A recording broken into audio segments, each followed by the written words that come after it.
So we haven't really run an 800 in 2 years almost, just because I've kind of been focusing on the 1500 and ran a 5K a few times and just kind of been working on more of my endurance. But this year we really wanted to run one and just kind of test my speed again, and I think it helps going into the 1500 practicing that turnover so that I'm ready to really roll once the pace picks up. We just wanted to kind of have fun with it and see what I could do, and I hadn't run one in 2 years, so I wasn't really sure what to expect.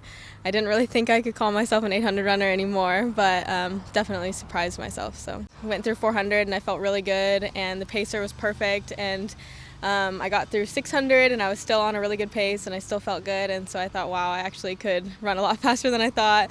And then just crossing the line, it was pretty surreal. I just didn't think I was even capable of that. So it was just, a really special moment. Usually going into a race, Ian and I have a pretty good indication of what we think I can run, and generally, I usually run right around there or maybe a little slower. And going into this, we didn't really talk about it. We kind of, I think both of us in our back of our heads were just thinking, well, at least she can maybe PR, and my PR was only 2:08 from 2 years ago.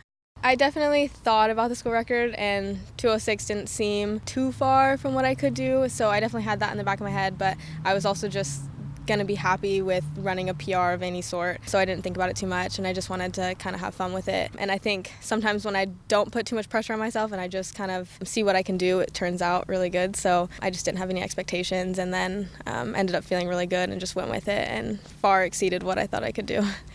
Finishing this race kind of gives me a lot more confidence in my speed, so now we're kind of just going to work on some different pace changes just to be ready for whatever the race brings.